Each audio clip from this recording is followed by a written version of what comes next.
আমার মুসলমান বন্ধুগণ, সামনে রজব মাস চলতেছে, তো সামনে রমজান আইতেছে। খবরদার গালিগালাজ ঘরের মধ্যে করবেন না, বরং ঘরে গিয়ে আগে সালাম দিবেন। কারে? বিবিরে, মানে বউরে, স্ত্রী ঘরে দুইখা আল্লাহ শিখিয়ে দিতেছেন। আল্লাহর প্রকৃত গোলাম যে ঘরের ভিতরে ঢুকিয়া প্রথমে বউকে সালাম দেয়। আমার এক ভাই হাসতেছেন, মনে মনে হয় এটা তো মনে হয় নতুন সিস্টেম। সারা জীবন বউ আমারে সালাম দিল, এখন আমি কেমনে সালাম দিব? আমার রাসূলের সুন্নাহ, আমার রাসূলের আদর্শ হলো আম্মাজান খাদিজাতুল কুবরা রাদিয়াল্লাহু তাআলা আনহা বর্ণনা করেছেন, জীবদ্দশায় খাদিজা বলেছেন, আমি অনেক চেষ্টা করেছি আল্লাহ রাসূল দরজা এসে নক করবেন, নক করা পরেই দরজা খুলেই আমি খাদিজা আমার স্বামী মুহাম্মদুর রাসূলুল্লাহকে সালাম দেব। আম্মাজান খাদিজা রাদিয়াল্লাহু তাআলা আনহা বলেন, আমার জীবদ্দশায় আমার স্বামী মুহাম্মদুর রাসূলুল্লাহ যুদ্ধ জিহাদ করে, ব্যবসা বাণিজ্য করে, ইসলামের দাওয়াত দিয়ে যখন যেথায় রাত হোক আর দিন হোক আমার ঘরে যখন প্রবেশ করেছেন, আমি স্ত্রী হিসাবে জীবনেও তারে আগে সালাম দিতে পারি নাই, বরং জীবদ্দশায় সমস্ত দিন আল্লাহর নবী আমাকে সালাম আগে দিয়েছেন। সুবহান। আমরা নবী শিক্ষা দিয়েছেন বউরে সালাম দেয়া, ঠিক কি না? আমার মুসলমান ভাই বাবা বন্ধুগণ, আজ গোটা দুনিয়ার ভিতরে যত মুসলিম রাষ্ট্র আছে, চেচনিয়া, বসনিয়া, সোমালিয়া, সিরিয়া, ফিলিস্তিন, Pakistan, Arakan, Afghanistan, Bangladesh, Burma, Syria, Kashmir সহ এই গোটা দুনিয়ার ভিতরে যতটা মুসলিম রাষ্ট্র আছে, আজ প্রত্যেকটা দেশের, এই পৃথিবীর সমস্ত দেশের মুসলমান কেউ না কেউ জালেমের জুলুমের শিকার, ঠিক কিনা কথা কন? আমার মুসলমান বন্ধুগণ, ঠিক সেই মুহূর্তে ৫৬,০০০ বর্গ কিলোমিটার মাইল জুড়ে, ৫৬,০০০ বর্গ মাইল জুড়ে আমার এই সোনার বাংলায়, আমাদের দেশে কিছু রাম, কিছু বাম, কিছু নাস্তিক, কিছু সুশীল সমাজ নামের কোলাঙ্গার এমনও মানুষ আছে, তাদের উদ্দেশ্য হলো এই সোনার বাংলার আউলিয়া কেরামদের আবাদ করা জমিনকে নাস্তিকবাদ প্রতিষ্ঠিত করার জন্য তারা চায় এই ৫৬,০০০ বর্গ মাইল জুড়ে আল্লাহর তাওহীদ এবং রিসালাতকে মুছে দিয়ে ইসলাম নামদারি মুসলমানদের তরুণ যুবকদেরকে তারা চায় তাওহীদ এবং রিসালাত থেকে কনভার্ট করে নাস্তিকবাদে প্রমোট করার জন্য তারা উঠে পড়ে লেগেছে। তার কারণ হলো তারা মনে করে এই দেশে যুবকদেরকেই তাদের মূল টার্গেট ইসলাম থেকে সরিয়ে নেওয়া, ঠিক কিনা কন? আমার ভাই বাবা বন্ধুরা, কিন্তু তারা জানে না এই ৫৬,০০০ বর্গ কিলোমিটার মাইল জুড়ে এই সোনার বাংলার জমিনের নিচে তারা জানে না হাজারো উলামায়ে কেরাম, লাখো কোটি আউলিয়া কেরাম যারা শুয়ে আছেন, যাদের রক্তের বিনিময়ে এই জমিনে আমার আল্লাহর দ্বীন জিন্দা হয়ে আছে, ঠিক কিনা কন? আমার মুসলমান বন্ধুগণ, শুধু তাই নয়, আমাদের এই দেশে কিছু মানুষ আছে যাদের কাজ হলো সকাল সন্ধ্যা কাজ হলো উলামায়ে কেরামদেরকে গালি দেয়া, আসে না নাই? জোরে কন। তারা উলামায়ে কেরামকে দেখতে পারে না। আমার কাছে এই দুনিয়ার জমিনে নয়, এই সোনার বাংলায় যদি কোনো মানুষ আউলিয়া কেরামদেরকে বাঁকা চোখে তাকায়, উলামায়ে কেরামদের দেখলে মনে করে তাদের পকেটে ভুমা আছে। মাদ্রাসার তরুণ ছাত্রদেরকে দেখলে পাঞ্জাবিওয়ালা টুপিওয়ালা দেখলে মনে করে আফগান তালেবান। এই সমস্ত যারা আছে আমার দৃষ্টিতে আমার এই সোনার বাংলার প্রকৃত নাগরিক না। আমার দৃষ্টিতে আমাদের এই দেশে তাদের পরিচয় হলো পিতৃহীন হারামজাদা। ঠিক কিনা কোন? আমাদের দেশে পীর আউলিয়া উলামায়ে কেরামদের দেশে বসবাস করে উলামায়ে কেরামদেরকে গালি দেয়া, আমি মনে করি এটা একটা মূর্খের রাজ্যে বা একটা কাল্পনিক রাজ্যে বসবাস করার সময়। এর কারণ হলো আমার মুসলমান বন্ধুগণ, ওরা চায় সুশীল নামে কুলাঙ্গাররা চায় যে এই দেশ থেকে আমার এই সোনার বাংলার এই জমিন থেকে ইসলামকে মুছে দেওয়ার জন্য তারা চক্রান্ত করছে। এজন্য তারা উলামায়ে কেরামদেরকে গালি দেয়। এমন কি মাঝে মধ্যে আমার আল্লাহর প্রিয় দুস্থ মদিনাওয়ালা সরকারে আলম আপনার আমার হায়াতে, আপনার আমার শাফায়াতের মাধ্যম আমার নূর নবী মুহাম্মদ সাল্লাল্লাহু আলাইহি ওয়াসাল্লামকেও তারা গালি দেয়। ঠিক কিনা কর? আমার নবীর শানে কটূক্তি করে, এমন কি আমার আল্লাহর শানেও মাঝে মাঝে কটূক্তি করে। আছে না নাই? এর কারণ কি? এর কারণ হলো আমার এই সোনার বাংলার জমিনে আমরা নামে মুসলমান, কামে মুসলমান আসিনি। জোরে কোন? আমরা নামে মুসলমান, আমরা কামে মুসলমান কম। আমার বন্ধুগণ, আমি এই বিষয়ে আলোচনা করব। তার পূর্বে আমরা কোন প্রকার কথা না বলে আমরা আমাদের আলোচনায় প্রবেশ করি। আমার মুসলমান বন্ধুগণ, আমি কোরআন কারীমের 19 নম্বর পারা থেকে সূরা ফুরকানের 63, 64, 65 নম্বর আয়াতে কারিমা আপনাদের সামনে তুলে ধরেছি। কোন প্রকার কথা না বলে, কোন প্রকার প্রাসঙ্গিক ভূমিকা ছাড়া আমি আপনাদেরকে কোরআন কারীমের 3টি আয়াতের আলোকে আজকে আমরা জানতে চাই আল্লাহর প্রকৃত গোলাম কারা আর তাদের উদ্দেশ্য কি, টার্গেট কি। কোন সুবহানাল্লাহ। আচ্ছা, আমরা এখানে যারা এসেছি বলুন তো আমরা কার গোলাম? জবান ছেড়ে বলেন কার গোলাম? আমাদের একটা উদ্দেশ্য আছে না? আল্লাহ আপনাকে আমাকে এই দুনিয়ার জমিনে প্রেরণ করেছেন, নিশ্চয়ই আল্লাহর কোনো উদ্দেশ্য বা টার্গেট আছে। ঠিক কিনা? আমার মুসলমান বন্ধুগণ, আল্লাহ রাব্বুল আলামিন এই 3টা আয়াতের ভিতরে আল্লাহর প্রকৃত গোলাম, আল্লাহর ইবাদতকারী বান্দা, আল্লাহর প্রকৃত গোলামের পরিচয় তিনি সুন্দর করে তুলে ধরেছেন। এজন্য আমার আল্লাহ বলেছেন, ওয়া ইবাদুর রাহমানিল্লাযীনা ইয়ামশুনা আলাল আরদি হাওলা। আমার ভাই বাবা বন্ধুরা, আমার আল্লাহ রাব্বুল আলামিন বলেন, হে দুনিয়ার মানুষেরা শোনো, আমি রহমানের গোলাম, আমি রহমানের বান্দা। পরিচয় হলো, গুণ হলো, কোয়ালিটি হলো, প্রথম গুণ হলো আমার বান্দা আমার দেয়া জমিনে যতক্ষণ চলাফেরা করবে, কাজ কর্ম করবে, যা কিছু করবে, আমার গোলাম আমি রহমান কি খুশি করার জন্যে আমার জমিনে যতদিন চলাফেরা করবে তার জিন্দেগির মধ্যে কোনোদিন অহংকার করে না। আল্লাহর গোলাম, আল্লাহ রহমানের গোলাম, আল্লাহর গোলামের প্রথম কোয়ালিটি হলো দুনিয়ার জমিনে অহংকার করা যাবে। আমরা তো সবাই আল্লাহর গোলাম, ঠিক কি না কোন? আমাদের অহংকার আছে না নাই?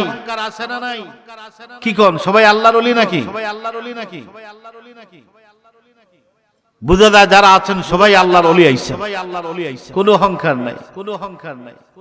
অহংকার আছে? আমার মুসলমান বন্ধুগণ, অহংকার করা যাবে না, কারণ আপনার আমার নবীর মধ্যে বিন্দু পরিমাণ অহংকার ছিল না। মুসলমান বন্ধুগণ, আমি আপনাদেরকে নিয়ে যেতে চাই আল্লাহর প্রকৃত গোলাম যদি আপনি হয়ে যান, আপনার মধ্যে অহংকার থাকতে পারে না। কেমন ভাবে থাকতে পারে না? যেমন ভাবে আপনার নবীর কাছে ছিল না, ঠিক কারণে কোন সুবহানাল্লাহ। কেমন অহংকার আপনার মধ্যে থাকবে না? যেমন আপনার আমার নবীর মধ্যে অহংকার ছিল না। আমার মুসলমান বন্ধুগণ, সংক্ষেপে আমি বলছি, আপনার আমার নবী জনাবে মুহাম্মদুর রাসূলুল্লাহ আজ থেকে ১৫০০ বছর পূর্বে একদিন জোহরের সালাতের পরে মসজিদে নববী থেকে বের হয়ে দেখলেন একজন মানুষ একটা গাছের কর্নারে নিচে বসে গাছের মধ্যে কলা পাতা বিছিয়ে সবজি বিক্রি করতেছে। সবজি বিক্রি করার জন্য বসে আছে, সে সবজি নিয়ে বসেছে সবজি বিক্রি করার জন্য, কিন্তু তার কাছে কেউ যায় না, সবজি কেনে না। আপনার আমার নবী আসরের নামাজের পরে মসজিদে নববী থেকে বের হয়ে ওই লোকটার কাছে গিয়ে বললেন, ভাই আমার, কোথা থেকে আপনি এসেছেন? এইবার ওই লোকটা বলে, ইয়া রাসূলুল্লাহ, ওগো আল্লাহর নবী, আমার বাড়ি অনেক দূরে, আমি গ্রামের মানুষ, গরিব মানুষ, কিছু সবজি উৎপাদন করে মদিনার বাজারে নিয়ে এসেছি। ইয়া রাসূলুল্লাহ, আমি দেখতে সুন্দর না, আমার চেহারা ভালো না, আমার জামা ছেঁড়া, আমার গায়ে দুর্গন্ধ, আমি গরিব মানুষ, অসুস্থ মানুষ, কিন্তু নবী গো, আমার তো পরিবার আছে, এই পরিবার চালানোর জন্য আমি মদিনার বাজারে এসেছি, কিন্তু দুঃখের বিষয় হলো মদিনার বাজারের কোনো ক্রেতাগণ আমার কাছে আসতে চায় না। ক্রেতা আসতে চায় না। তার কারণ হলো লোকটা দেখতে কালো।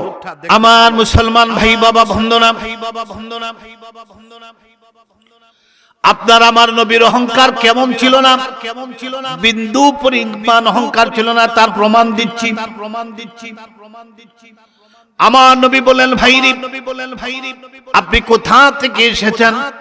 লোকটা বলল, ইয়া রাসূলুল্লাহ, আমি গ্রাম থেকে এসেছি, সবজি বিক্রি করার জন্য আমার পরিবার আছে, আমি যদি সবজি মদিনার বাজারে বিক্রি করি, তারপরে আমি কিছু খাবার দাবার আমার পরিবারের চাহিদা অনুযায়ী খরচ করে আমি আমার বাড়িতে যাব, বাজার করে বাড়িতে যাব।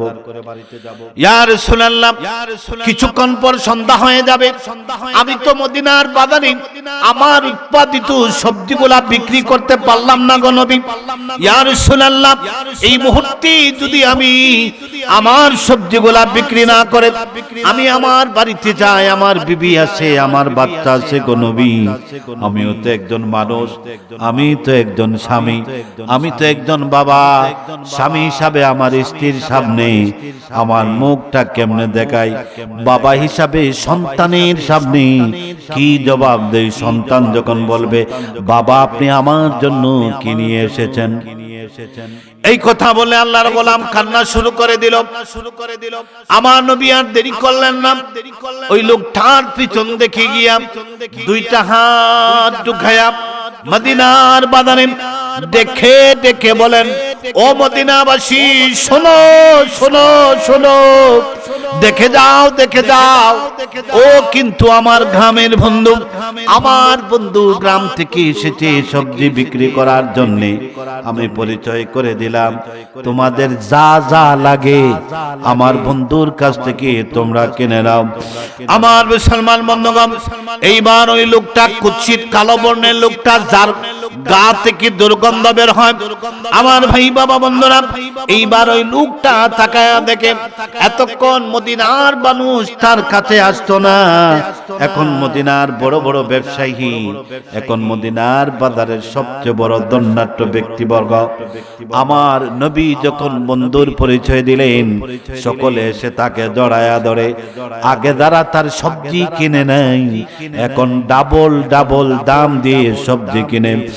আর মদিনার লোকজনেরা চিৎকার দিয়ে বলে, ভাই আমার, আপনার কত কপাল ভালো, আপনার হাতটা দেন চুমুকায়, আপনার কপালটা দেন আমরা চুমুকায়, বুকটা জড়ায় ধরি, একটু আমাদের সাথে মিশেন, কারণ আপনি এমন ভাগ্যবান।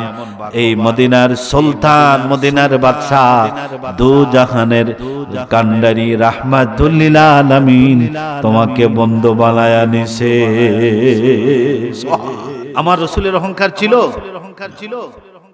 আমার রাসূল কি দয়াবান ছিলেন? আমি এদিকে যাচ্ছি, ঘটনার শেষ দিকে যাচ্ছি, একটু জিকির করুন লা ইলাহা ইল্লাল্লাহ, আর জোরে লা ইলাহা, জোরে লা ইলাহা, জোরে লা ইলাহা, লা ইলাহা ইল্লাল্লাহু মুহাম্মাদুর রাসূলুল্লাহ সাল্লাল্লাহু আলাইহি ওয়াসাল্লাম। আমার মুসলমান বন্ধুগণ, এইবার সবজি বিক্রেতা গ্রামের গরিব মানুষটা বলে, ইয়া রাসূলুল্লাহ, আমি আপনার কাছে জানতে চাই, এই জোহরের সালাতের পর থেকে আমি এই বাজারে সবজি বিক্রি করার জন্য অনেকক্ষণ অপেক্ষা করলাম, কিন্তু আমার কথা কেউ শুনে নাই, আমার কাছে কেউ আসে নাই, আমার সবজি কেউ কিনে নাই, ইয়া রাসূলুল্লাহ। কিন্তু আপনি যখন আমাকে পরিচয় দিলেন যে আমি আপনার গ্রামের বন্ধু, আমি আপনার বন্ধু, তখন সকলেই আমার কাছ থেকে সবজি কিনেছে। নবী গো, জানতে চাই, আমি গরিব মানুষ মনে করে, আমি অসহায় হতদরিদ্র মনে করে আমার সবজিগুলা বিক্রির কৌশল স্বরূপ কি আপনি আমাকে বন্ধু বানালেন, নাকি আমি আপনার প্রকৃত বন্ধু? আপনি আমাকে একটু খুলে বলে, আমার মুসলমান বন্ধুগণ। এইবার আল্লাহ নবী বলেন, না ভাই, আপনি আমার গ্রামের বন্ধু, ততক্ষণ পর্যন্ত এই জমিনে আপনি আমার প্রকৃত বন্ধু থাকবেন, যতক্ষণ পর্যন্ত এই জমিনে আপনি অহংকার করবেন না, হালাল আপনি ভক্ষণ করবেন, হারাম থেকে বেঁচে থাকবেন, আর আল্লাহর শুকর আদায়ের জন্য সদা সব সময় আপনি প্রস্তুত থাকবেন। কোন সুবহানাল্লাহ। অর্থাৎ দিনের ভিতরে থাকবেন। এইবার সবজি বিক্রেতা বলল, ভাই আমার, আপনারা সবাই আল্লাহর ওলি, গালি দেন না তো? তেতো মাইর হয়ে কেন? কুলা উড়ার থেকে অনেক মামলা কোর্টে যায়, যায় না? প্রচুর আসামি, পক্ষ বিপক্ষ। তার কারণ কি? তার কারণ হলো অনেক মারামারি, আছে না নাই? কমলগঞ্জ, কুড়াওড়া, শ্রীমঙ্গল, ভরলেখা, এখানে গালাগালি আছে না নাই? আপনারা তো সবাই আল্লাহর ওলি বলছেন, কেউ গালি দেন না। এই আস্তে কথা বলো। আমার মুসলমান বন্ধুগণ, সবচেয়ে বড় গালি বর্তমান সমাজে জামাই বউ চলতেছে। গত রমজানে আমি বাজার করতেছি, এক ভাই আরেক ভাইকে বলতেছে, শুনছুতনি, গতদিন আমি কি করছি, আমার বউরে এমন ফিটার দিছি আর এমন সবক দিছি, ফিরতে তার এমন সোজা করছে, তার মারো ফিটিম। আছে না নাই? আমার মুসলমান বন্ধুগণ, সামনে রজব মাস চলতেছে, তো সামনে রমজান আইতেছে, খবরদার গালিগালাজ ঘরের মধ্যে করবেন না, বরং ঘরে গিয়ে আগে সালাম দিবেন। কারে? বিবিরে, মানে বউরে, স্ত্রী ঘরে আল্লাহ শিখিয়ে দিতেছেন আল্লাহর প্রকৃত গোলাম যে ঘরের ভিতরে ঢুকিয়া প্রথমে বউকে সালাম দেয়। আমার এক ভাই হাসতেছেন, মনে মনে হয় এটা তো মনে হয় নতুন নতুন সিস্টেম, সারা জীবন বউ আমারে সালাম দিল, এখন আমি কেমনে সালাম দিব? এটা তো নতুন নতুন হ্যাঁ। বরং আপনাকে আমি বলতেছি আমার রাসূলের সুন্নাহ, আমার রাসূলের আদর্শ হলো আম্মাজান খাদিজাতুল কুবরা রাদিয়াল্লাহু তাআলা আনহা বর্ণনা করেছেন, জীবদ্দশায় খাদিজা বলেছেন আমি অনেক চেষ্টা করেছি আল্লাহ রাসূল দরজা এসে নক করবেন, নক করা পরেই দরজা খুলেই আমি খাদিজা আমার স্বামী মুহাম্মদুর রাসূলুল্লাহকে সালাম দেব। আম্মাজান খাদিজা রাদিয়াল্লাহু তাআলা আনহা বলেন আমার জীবদ্দশায় আমার স্বামী মুহাম্মদুর রাসূলুল্লাহ যুদ্ধ জিহাদ করে ব্যবসা বাণিজ্য করে ইসলামের দাওয়াত দিয়ে যখন যেথায় রাত হোক আর দিন হোক আমার ঘরে যখন প্রবেশ করেছেন আমি স্ত্রী হিসাবে জীবনেও তারে আগে সালাম দিতে পারি নাই, বরং জীবদ্দশায় সমস্ত দিন আল্লাহর নবী আমাকে সালাম আগে দিয়েছেন। আমরা নবী শিক্ষা দিয়েছেন বউরে সালাম দেয়া, ঠিক কি না? মনে মনে আবার রাগ করি না, হুজুর আপনি এমন ওয়াজ করছেন আজ বাড়ির তো সালাম এমনি তো দরজা খুলে না ডাকতে ডাকতে, আর আপনি বলতেছেন সালাম দিতাম, আজ তো আরো পাওয়ার বাড়াইয়া দিছেন। না ভাই, না ভাই, ইসলাম আপনার আমার জন্য দরকার আছে না নাই? রাসূলের আদর্শই আমাদের জন্য ইসলাম, ঠিক কি না কথা কন? এদিকে যাব ইনশাআল্লাহ। আমার মুসলমান বন্ধুগণ, আপনার আমার নবী আজ থেকে ১৫০০ বছর পূর্বে এই সালাম প্রচলন করেছেন, আর নবীর আদর্শ হলো তার উম্মতির জন্য সুন্নাহ। যেই ঘরের ভিতরে সুন্নাহ প্রচলন আছে ওই ঘরের ভিতরে আমার আল্লাহর রহমত আছে, যেই ঘরের ভিতরে আমার রাসূলের আদর্শ আছে এই ঘর থেকে বের হবে হযরত শাহজালালের উত্তরসূরি, এই ঘর থেকে বের হবে হযরত শাহপুরানের উত্তরসূরি, এই ঘর থেকে বের হবে আল্লামা ফুলতলি সাহেব কিবলার উত্তরসূরি, ঠিক কিনা কন? আপনার আমার ঘরে আদর্শ নাই, রাসূলের সুন্নাহ নাই, দ্বীন নাই, ইসলাম নাই। আপনার আমার ঘর থেকে তো সন্তান বড় হইয়াই ইয়াবা বাবাকুর হইয়া দানিয়া বলবে শালার বাবা আজকে যদি ১০০০ টাকা না দিস আমি খাইতাম এক বোতলের জায়গায় ২ বোতল, যদি আজকে না দেস তোরে শেষ। এরকম আছে না নাই? এরকম আছে না নাই? দূরে কোন এই যে এইরকম তৈরি হচ্ছে এটা আমাদের জন্য না আল্লাহ ইচ্ছা করে দিয়েছেন?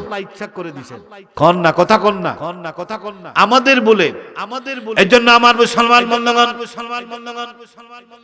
এই দুনিয়ার জমিনে যদি আপনার কোনো প্রয়োজন হয় সন্তান যদি কথা শুনে না আপনারা এই ধরে না আপনার রুজি রোজগারের মধ্যে বরকত নাই, আপনার সম্পদ কমে যায়, আপনার দ্বারা কিছু হচ্ছে না, চাকরি নাই, ফিকিরি নাই, ব্যবসা বাণিজ্য নাই, কোনো চিন্তা নাই, কোনো চিন্তা করবেন না। আমার আল্লাহ শিখিয়ে দেন আমার গোলাম যখন বিপদগ্রস্ত হয় তখন আমি রহমানের ইবাদতকারী, আমি আল্লাহর প্রকৃত গোলামের ৩ নম্বর বৈশিষ্ট্য হলো আমার আল্লাহ পাক বলেন ওয়াল্লাযীনা ইয়াবিতুনা লিরাব্বিহিম সুজদান ওয়া কিয়ামা। আমার আল্লাহ বলেন গোলাম যখন রুকু আদায় করে যখন সেজদায় গিয়া বলে সুবহান আমাকে ডেকে বলে আল্লাহ সব কিছু ছেড়ে সব কিছু ভুল করে আপনার সন্তুষ্টির জন্য জমিনে পড়েছে আপনার কুদরতি কদমে, আপনি মহান। আমার আল্লাহ আর দেরি করেন না, আমার আল্লাহ ফেরেশতাদেরকে ডেকে বলেন ও আমার ফেরেশতা আমার গোলাম দুনিয়ার সব মায়া দুনিয়ার সব মোহ সব কিছু ছেড়ে দিয়ে আমার গোলাম আমাকে খুশি করার জন্য এইবার জমিনে সেজদায় পড়ে গেছে এবং আমার প্রশংসা করেছে।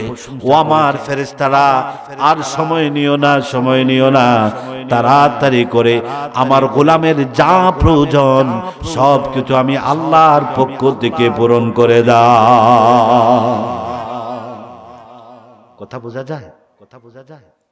এজন্য আমার মুসলমান, ব্যবসা নাই, আপনার আমার আয় নাই, আপনার আমার ইনকাম নাই, চিন্তার প্রয়োজন আছে না। আমার আল্লাহ শিখিয়ে দিয়েছেন, গোলাম বিপদে পড়লেই রুকু করে আমার জমিনেই আমি আল্লাহকে খুশি করার জন্য সাজদা দিবে। কিন্তু আমরা সাজদা দেই কই? অনেক মানুষ সাজদা দেয় কই? মাজারে গিয়া দেয় না, ধরে কান দেওয়ার কথা জমিনে, দেওয়ার কথা আল্লাহর কুদরতি কদমে দেখই।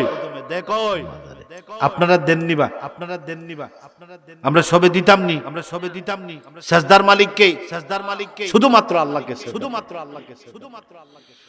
আমার মুসলমান বন্ধুগণ। শুধু তাই নয়, আল্লাহর ইবাদতকারী বান্দার প্রকৃত গোলাম যারা, যারা আমার আল্লাহর ইবাদত করি, আল্লাহর প্রকৃত গোলাম যারা, আমার আল্লাহ বলেন আমার গোলামের 4 নম্বর বৈশিষ্ট্য হলো, আমার আল্লাহ পাক বলেন ওয়াল্লাযীনা ইয়াকুলুনা রাব্বানা ইসরিফ আন্না আযাবা জাহান্নাম ইন্না আযাবাহা কানা গরামা। আমার আল্লাহ বলেন আমার গোলাম সারা জীবন আমি রহমানের দয়া থেকে, মায়া থেকে অনেক দূরে ছিল, ভুল করেছে, গুনাহ করেছে, পাপ করেছে, অন্যায় করেছে। আমি আল্লাহকে ভুলে গিয়া সুদ খেয়েছে, হারাম খেয়েছে, জিনা করেছে, অন্যের জায়গাটাকে মেরেছে, অন্যের বাড়িঘর দখল করেছে। কিন্তু আমার গোলাম মৃত্যুর গিরগিরানির পরে আমি আল্লাহকে ভুলে যায় নাই। সব শেষ, এখন তার মৃত্যু মালাকুল মাউত শুরু হবে। এই মৃত্যুর গিরগিরানি শব্দের শুরুর আগে আমার গোলাম সব কিছু ভুলে গিয়া আমি আল্লাহকে খুশি করার জন্য, তার ভুলের জন্য আমি আল্লাহর কাছে তওবা চিতে আমার কাছে মাপ চাই। ফেরেশতা দেরি করো না, আমার গোলামকে জানায়া দাও আমি আল্লাহ তাকে ক্ষমা করে দিয়া আমি আল্লাহ মহান, আমার মহান কুদরতির কুলে আমার কুদরতি হাত দ্বারা তারে নিয়ে নিলাম। আমার মুসলমান বন্ধুগণ, ভুল করেছেন, সারা জীবন অবহেলা করে নামাজ পড়েন নাই। না আপনারা সবাই নামাজি? ধরে কোন সবাই নামাজি তো? জি তো বললেন অনেকেই, কিন্তু বলেন জুম্মার নামাজ আর ফজরের নামাজে সমান মুসল্লি হয় না বেশি হয়? কম বেশি হয় ভাই বলেন। কারণ সবাই যদি নামাজি হতাম আমরা, তাহলে যেমন জুম্মায় মুসল্লি থাকতো তেমনি ভাবে ফজরেও থাকতো। অনেক সময় ফজরে ইমাম আবার মুসলমান বন্ধুগণ, সুতরাং গোলামি করব কার? এই জমিনে গোলামি চলবে কার? প্রশংসা চলবে আমার নবীর, সুন্নাত চলবে আমার নবীর। আবার মুসলমান বন্ধুগণ, আপনার আমার কথা ছিল, আপনার আমার এই সোনার বাংলার 56,000 বর্গ কিলোমিটার জুড়ে নতুন করে দেখা যায় কিছু মানুষ চায় আমার রসুলকে গালি দিতে, ঠিক কিনা কোন? তারা চায় আমার আল্লাহর সম্মানে কটূক্তি করতে। আমার মুসলমান বন্ধুগণ, তাদের মূল পরিচয় হলো তারা কাদিয়ানি, তারা নাস্তিক। তারা চায় এই মুসলমান সমাজের মুসলমানদেরকে হালাল পথ থেকে ডাইভার্ট করে তারা হারাম পথে পরিচালনা করার জন্য, মানুষদেরকে হালাল থেকে বিমুখ করে হারাম খাওয়ানোর জন্য এই পায়তারা করতেছে। এই জন্য আমার মুসলমান বন্ধুগণ, এই দুনিয়ার বুকে শুধুমাত্র ভারতবর্ষে কাদিয়ানি নামে, গোলাম মোহাম্মদ কাদিয়ানি নামে এক ব্যক্তি দাবি করেছিল সে হচ্ছে শেষ নবী, ঠিক কিনা কোন? নাউজুবিল্লাহ বলেন। আর তার অনুসারী এই 56,000 বর্গ মাইল জুড়ে ছড়িয়ে ছিটিয়ে আছে, যারা কখনো পরিচয় দেয় আহমদিয়া গোষ্ঠী, যারা কখনো পরিচয় দেয় মুহাম্মদিয়া গোষ্ঠী, আবার কখনো পরিচয় দেয় কাদিয়ানি। তারা হুসনে দালাল থেকে, পুরান ঢাকা লালবাগ থেকে শুরু করে আপনার আমার এই বৃহত্তর সিলেট জুড়ে, সারা বাংলা জুড়ে তারা ছড়িয়ে ছিটিয়ে আছে। তাদের দলের উদ্দেশ্য হলো তাদের গোত্রের উদ্দেশ্য হলো তারা এক ব্যক্তিকে নবী মেনে নবী স্বীকার করে, তারা আমার নবীর রিসালাতকে নবুয়তকে অস্বীকার করেছে, আমার নবী যে শেষ নবী তারা অস্বীকার করেছে। এই জন্য আমি বলতে চাই কাদিয়ানীরা প্রকাশ্যে কাফির, ঠিক কিনা কোন? আমার মুসলমান বন্ধুগণ, সময় এসেছে কথা বলার। আমরা দেখেছি বিগত সংসদে অনেক এমপিরা কাদিয়ানীদের পক্ষে কথা বলেছেন। 18 কোটি মুসলমানের দেশে সংসদে বসে যারা কাদিয়ানীদের পক্ষে কথা বলবে আমরা বলবো তারাও কাফির, ঠিক কিনা কথা কোন?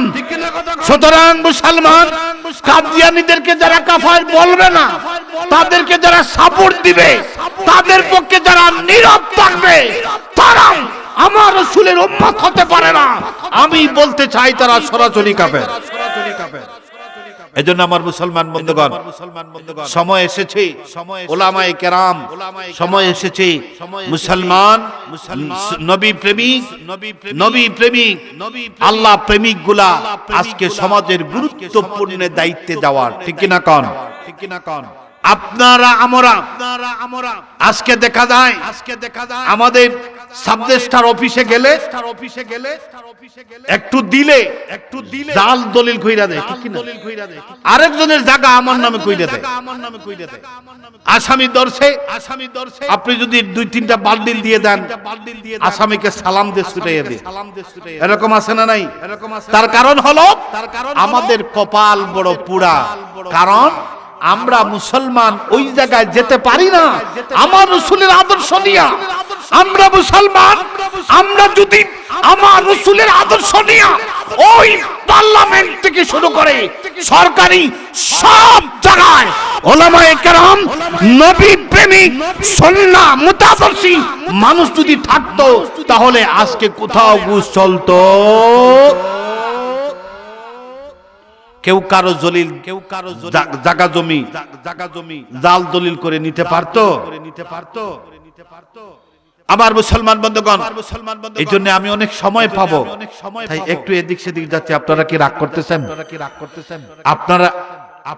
আপনারা আমার ঘরে দ্বীন ইসলামের দরকার আছে না নাই? জোরে কান আছে। তার কারণ হলো আমার মুসলমান বন্ধুগণ, আজ থেকে 50 বছর পূর্বে আপনার আমার গড়ে, আপনার আমার এলাকায় ইসলাম ছিল, দ্বীন ছিল, কেমনে ছিল? 50 বছর আগে আপনার দাদি, আমার দাদি, আপনার নানি, আমার নানি, আপনার দাদা, আমার দাদি কি করতেন? সকালবেলা, ভোরবেলা ফজরের নামাজ পড়ে কিছু হাঁটাহাঁটি করে হালকা চা নাস্তা করে দেখতেন ঘরের মধ্যে কোরআন কারীম নিয়ে বসে আছেন, আর মধুর কণ্ঠে, বাংলা কণ্ঠে, বৃদ্ধ কণ্ঠে আপনার আমার দাদি, আপনার আমার নামি তেলাওয়াত করতেছেন, আউযু বিল্লাহি মিনাশ শাইতানির রাজীম, বিসমিল্লাহির রহমানির রহিম, ইয়াসিন ওয়াল কোরআনিল হাকীম। চিৎকার মেরে বলুন সুবহানাল্লাহ। আজকে কি আছে ভাই? জোরে কোন? আজকে বাড়িতেও নাই, বাজারেও নাই, রাস্তায় ইসলাম নাই। আজ থেকে 50 বছর আগে আপনার আমার দাদি রাস্তায় হাঁটতে গিয়ে ভাই ছাতা নিতেন, বিশাল ছাতা নিতেন না? আমি কি ভুল বলতেছি? জোরে করে বলবেন। আমি কিন্তু অনেক কথা বলতে চাই। আমার মুসলমান বন্ধুগণ, আপনার আমার নানি দাদি যখন রাস্তা দিয়ে হাঁটতেন, পুরুষ দেখলে ছাতা টানতে টানতে রাস্তার কিনারে যাইতে যাইতে খালে পড়ে যেতেন, ঠিক কিনা কোন? আর আজকের আমার সুশীল সমাজের এই যুগে আমার অনেক বোন আছে, অনেক ভাবি আছে, বাজার করার পরে বাড়িতে আইসা বলে দুঃখের বিষয় গেছিলাম মাছ বাজারে মাছ কিনতে, কিন্তু পুরুষদের যন্ত্রণায় পারলাম না কিছু করতে, ঠিক না কথা কন? এরকম আছে না নাই? আপনাদের এই বাজারের নাম কি? এখানে মনে কোনো মহিলা আসে না, আমি আপনাদের কথা বলতেছিলাম। ইনশাআল্লাহ সামনে আসতেছে রোজার ঈদ, আপনাদের কুলাউড়ায়, আমাদের মৌলভীবাজারে, আমরা তো মৌলভীবাজার থেকে হাট করি, কাপড় চোপড় কিনি, এমবি আর বিলাস। আপনাদের এখানে মনে হয় মিলি প্লাজা। আমি কিন্তু চিনি রে, মিলি প্লাজায় 10-12 রমজান পরে আর কি আপনার আমার মতো হুজুর আর আপনার মতো মুরব্বী বেটা ঢুকতে পারবে? কি আরে ঠেলা দে, পালাই দে বলছে। তো বোঝা গেল ইসলাম আর কোথাও। এজন্য আমার মুসলমান বন্ধুগণ, আমরা ইসলাম থেকে দূরে সরার কারণে আজ পৃথিবী জুড়ে মুসলমানদের রক্ত ঝরছে এই জমিনে, ঠিক কিনা কোন? যদি আজকে সেই হায়দরি আলীর আদর্শ থাকতো, আজকে যদি সেই ফারুকের গর্জন থাকতো, আজকে যদি সেই সিদ্দিকে আকবরের তাকবীর থাকতো, এই সোনার বাংলায় কোন মানুষ আমার রাসূলকে কটূক্তি করে কখনোই বেঁচে দেখতে পারতো না, ঠিক কিনা কর? আজ সময় এসেছে আবারও আমাদের ঘরেই, আমাদের বাড়িতে সেই হায়দরি ডাক, সেই ওমরের গর্জন, সেই সিদ্দিকে আকবরের তাকবীর আবারও আপনার আমার ঘরে দরকার আছে না নাই? এই তাকবীর, এই গর্জন আর এই চিৎকার, এই ধ্বনি যদি আমরা আমাদের ঘরে প্রতিষ্ঠিত করতে চাই, তাহলে জানতে হবে দিন কি আর দিন কোথায় আর আমরা কোথায়। আজকে গোটা দুনিয়ার মুসলমানরা কাফির বেঈমানদের আধুনিকতার যুগল বন্দী হয়ে আজকে মুসলমান নির্ভয় হয়ে মুসলমানদের রক্ত ঝরছে। আজকে মুসলমান সমস্ত দুনিয়ার প্রত্যেকটা দেশে জালেমের জুলুমের শিকার হয়ে মুসলমানগণ আমার আল্লাহকে ডেকে বলছে, আল্লাযীনা ইয়াকুলুনা রব্বানা আখরিজনা মিন হাযিহিল ক্বরিয়াতি যালিমি আহলুহা। আল্লাহ, আমরা বিপদে পড়েছি, জালিমের কবলে বন্দী হয়ে আছি, আমরা আর জালেমের জুলুম স্বীকার করতে চাই না। রব্বে করিম, আপনি আমাদেরকে মুক্তির ব্যবস্থা করে আপনি বের করে নেন, অথবা ওয়াজআলনা মিল্লাদুনকা ওয়ালিয়া, আপনি রব আমাদের জন্য একজন নেতা দেন, অভিভাবক দেন। ওয়াজআলনা মিল্লাদুনকা নাসীরা, আর আমাদের জন্য সাহায্য দেন, সাহায্য দেন। আজ মুসলমান বলতেছে না, ফিলিস্তিনের মুসলমান আজকে মার খাচ্ছে, আমরাও মুসলমান, কিন্তু তাদের পাশে কি দাঁড়াইতে পারছি? আজকে কাশ্মীরের মুসলমান গণহত্যার শিকার হয়, ভারতবর্ষে ভারতের জমিনে মুসলমান মসজিদ ভেঙে ফেলা হচ্ছে মুসলমানদের, ঠিক না? গরু কুরবানি দিলে মুসলমানদেরকে হত্যা করা হয়। আমি দেখেছি গত কয়েকদিন আগে একজন মুসলিম মহিলা, সন্তান সম্ভবা মহিলা, তার চিকিৎসার প্রয়োজন, কিন্তু তাকে চিকিৎসা না দিয়া লাথি দিয়ে বের করে দিছে। নাউজুবিল্লাহ বলেন।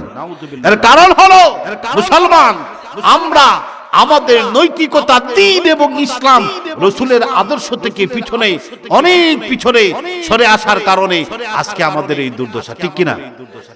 আমার মুসলমান বন্ধুগণ, আজকে আমরা জানবো দিন কি আর দিনের বিধান কি। আমার মুসলমান বন্ধুগণ, এই দিন আল্লাহর মনোনীত এই জমিনে একমাত্র পূর্ণাঙ্গ জীবন ব্যবস্থা হচ্ছে দিন, আর নাম হচ্ছে ইসলাম। নাম হচ্ছে কি? ইসলাম। আমাদের দিনের নাম কি? এটা পূর্ণাঙ্গ জীবন ব্যবস্থা। আমার আল্লাহ পাক কোরআন কারীমের 3 নম্বর সূরা 3 নম্বর পারার প্রথম অংশে 3 নম্বর পারার 19 নম্বর আয়াতে, সূরা আলে ইমরানের 19 নম্বর আয়াতের প্রথম অংশে আমার আল্লাহ পাক বলেন, ইন্নাদ দীনা ইনদাল্লাহিল ইসলাম। আমার আল্লাহ পাক বলেন এই জগতে একমাত্র পূর্ণাঙ্গ জীবন বিধান হলো আমি আল্লাহর পক্ষ থেকে ইসলাম। সুবহানাল্লাহ, কথা কন সুবহানাল্লাহ। আল্লাহর পক্ষ থেকে ইসলাম হচ্ছে একমাত্র পূর্ণাঙ্গ জীবন বিধান। আর ইসলামের মৌলিক বিধান হলো দুইটা। কয়টা? ইসলামের মৌলিক বিধান কয়টা? আমরা তো অনেক ওয়াজ শুনি ভাই, বাবা বন্ধুরা, কেউ রাগ করবেন না। আমি আজকে উদ্দেশ্য নিছি এখান থেকে আমি আলোচনা করব, আপনারা শুনবেন, আমিও শুনবো, সকালে মিলে কিছু আমল বাড়িতে নিয়ে যেতে চাই। রাজি আছেন? আমরা নবী প্রেমিক হতে চাই, আল্লাহওয়ালা হতে চাই। কারা কারা একটু হাত ওঠান। নারায়ে তাকবীর, জোরে বলে নারায়ে রিসালাত। বাঁচাও ঈমান, বাঁচাও দেশ। আমার মুসলমান বন্ধুগণ, ইসলামের মৌলিক বিধান কয়টা? জোরে কোন? একটা হচ্ছে ঈমান, আরেকটা হচ্ছে আমল। এখন আবার আপনাদেরকে প্রশ্ন করি, ইসলামের মৌলিক বিধান কয়টা? কি কি? ঈমান আর আমল। ঈমান সম্পর্কে ইসলামী শরীয়তের পরিভাষার সারই সংজ্ঞা হচ্ছে ফাইনাল ঈমানা তাসদিকু মুহাম্মাদিন সাল্লাল্লাহু আলাইহি ওয়াসাল্লাম ওয়া বিমা জাআ বিহি মিনাদ দীনি দারুরা।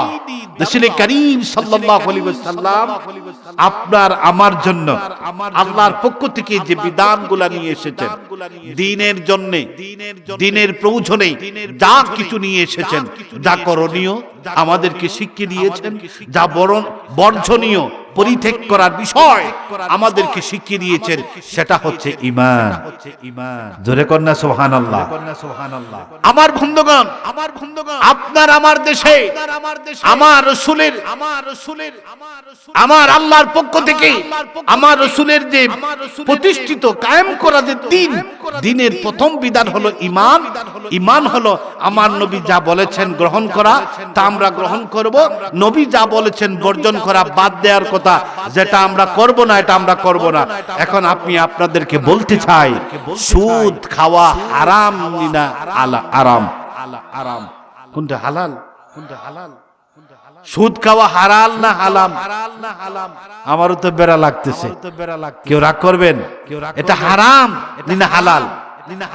জোরে কান, জোরে কান।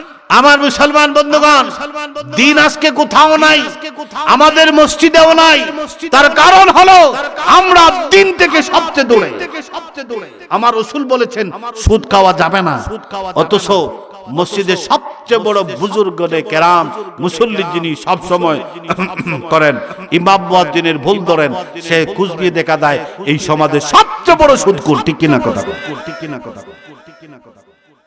রাগ করছেন? রাগ করছেন? এই মসজিদে যে ইমাম সাহেব যেটায় বসেন নিম্বরে, এটা কি মসজিদ কমিটির সভাপতির বাফের না দাদির কাবিনের? হ্যাঁ, আমি কিন্তু চালাক, আমি বলতেছি না সভাপতির বউয়ের। যদি বলি তাহলে রাগ করতে পারবেন।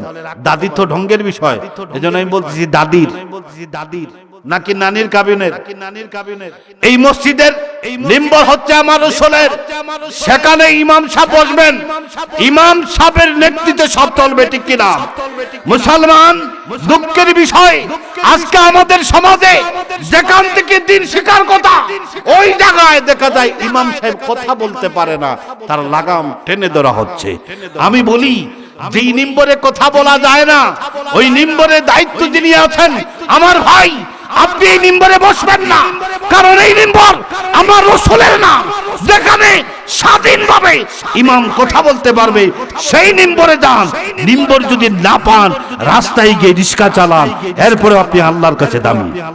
ফেরেশতা লিখতেছেন মরার পরে আল্লাহর কাছে যাওয়ার পরে বলবেন, এই তোমারে আমি সুযোগ দিছিলাম, আমার রাসূলের চেয়ারে বসাইছিলাম, আর তুমি কি করছো? ইমামতি ঠিক রাখার জন্য হিকমত করছো। অনেক ইমামতি ঠিক রাখার জন্য হিকমত করা হয় না? এক ইমাম সাহেব অনেক বেতনের ইমামতি নিছে, কেউ উঠবেন না। যদি উঠেন তাহলে মনে করবো আপনারা গুতাগুতি করেন। এখন যে উঠবেন তাকে আমি বলবো ইমামের পিছনে আপনি গুতান। কেউ উঠবেন? কেউ উঠবেন? মুসলমান বন্ধুগণ, ইমাম সাহেব মেহরাবে বসে ওয়াজ শুরু করেছে, বলতেছে আমার বন্ধুরা সুদ খাওয়া হারাম।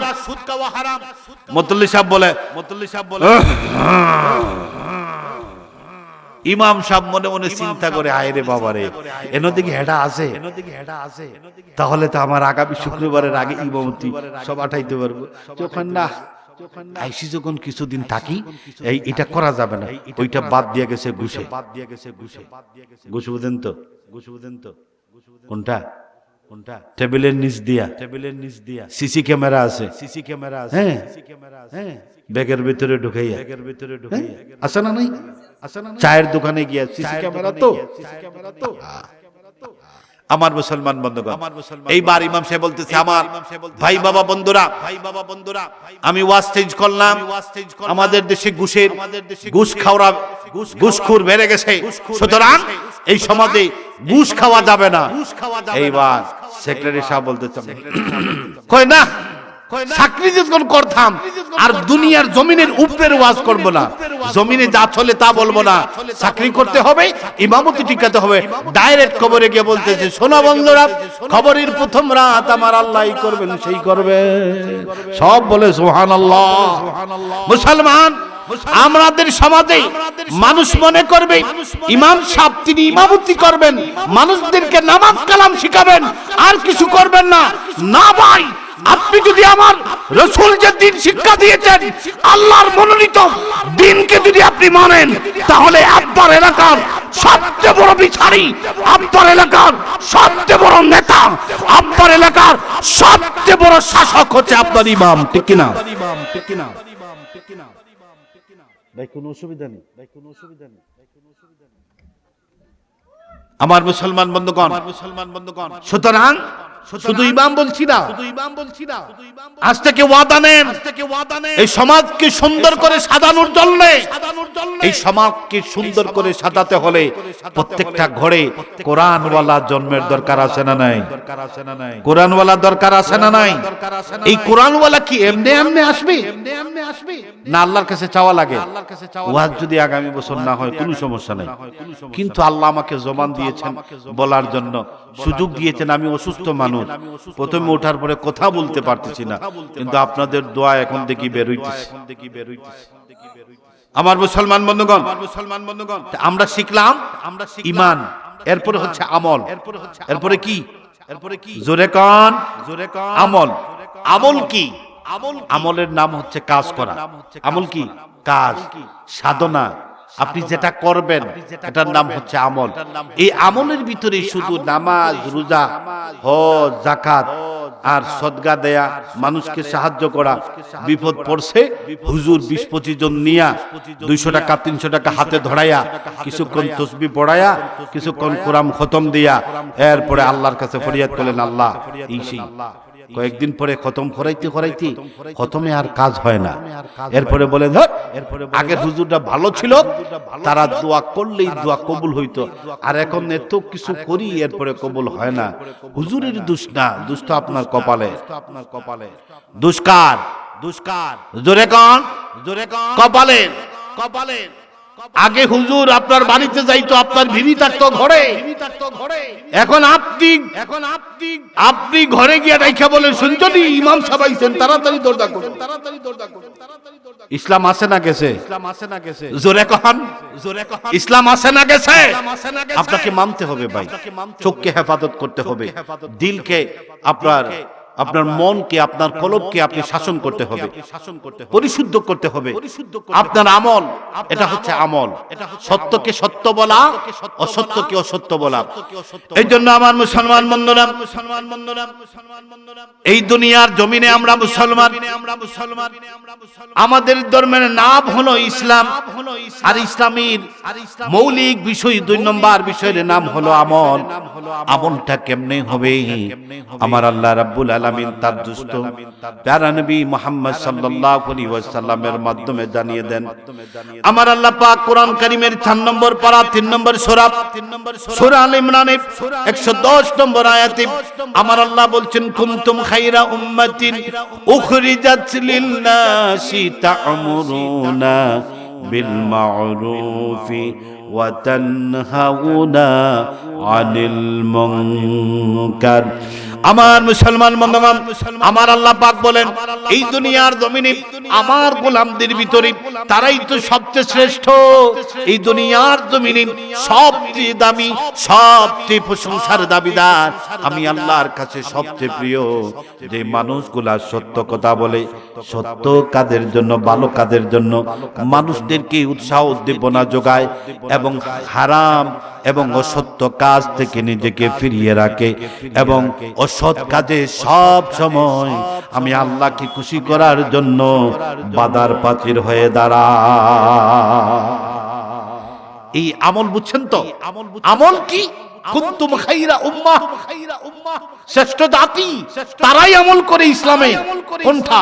সত্যকে সত্য বলে, ভালো কাজ করে, ভালো কাজ করতে মানুষকে শেখায়, উৎসাহ উদ্দীপনা দেয় এবং হারাম কাজ থেকে নিজেকে ফিরিয়ে রাখে। এবং যারা হারাম কাজ করে, হারাম খায়, তাদের বিরোধিতা। আমার মুসলমান বন্ধুগণ, এই সমাজে আজকে যারা হারাম খায় তাদের সংখ্যা বেশি না হালাল খায় তাদের সংখ্যা বেশি? হারামের সংখ্যা বেশি না হালালের? জোরে কোন? দুজকে বেশি যাবে না বেহেশতে মানুষ বেশি যাবে?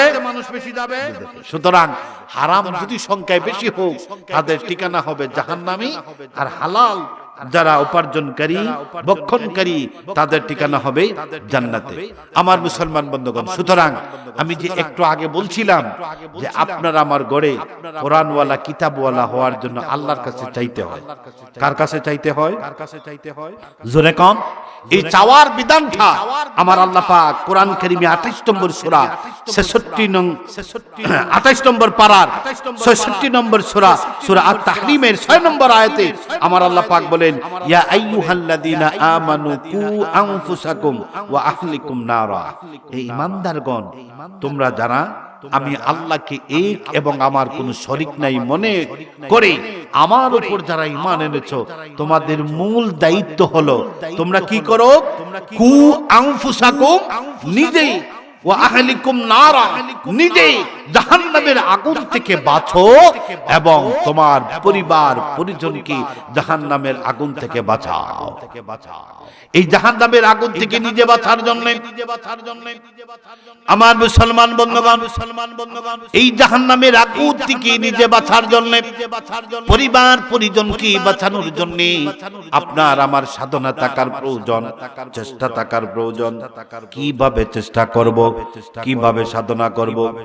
এই দুনিয়ার জমিনে আজকে যারা বৃদ্ধ হয়েছেন, তারা এক সময় 12-13 বছরের বয়স ছিলেন।